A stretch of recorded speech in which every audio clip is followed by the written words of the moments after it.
the anti-extremism definition was trotted out. And in the same breath, it was Islamic extremism, which is a real and present threat, but then far right was equivocated with it. And of course, nobody wants to see a Fourth Reich. I don't think anyone in the nation that fought the Nazis is planning to propose that. But when the term is set with extremism or far right by organizations like Hope Not Hate that have former Communist Party members in there that lump you and I win with the National Front in some kind of absurd roundtable. It does worry me that essentially the Conservative Party, in trying to combat this problem, is giving weapons over to their successors and their enemies. Well, look, there's a debate within the Conservative Party. There are some Conservative MPs who basically say we need to accept that institutions have moved to the left, and we now need to defend the new line in the sand. We need to defend the new status quo. I think that is wrong, because I think that if we leave our institutions the way they are now, we will see the inevitable decline of Britain.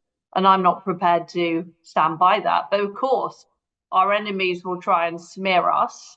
They will try and label us, and we have to take them on. And I think there is still a lot of conservatives who think we're in the old debate. 30 years ago, we were debating about economics. We were talking about the distribution of wealth, things like that.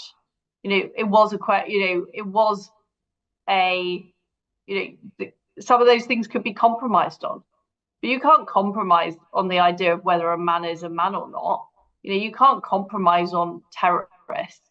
So we've got to have a different approach, and it's got to be a more aggressive approach. And this is why I talked in my speech at CPAC about the idea of a bigger bazooka. That is what we need.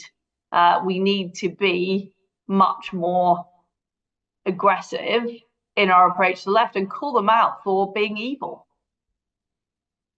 Because there's too many people on the right who basically say, oh, well, they're well-meaning, and we'll chat to them, we'll host a podcast with them, etc., etc. These people aren't well-meaning.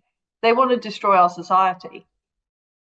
Thank you for watching that clip from Tomlinson Talks. If you liked that and you would like to see more, you can get the full 90-minute show every week on a Wednesday afternoon, live from 3 p.m, only on lotuseaters.com, and all of the other content that my colleagues produce behind the paywall for as little as £5 a month. Thank you very much for supporting us, and I hope to see you there. Until next time, goodbye.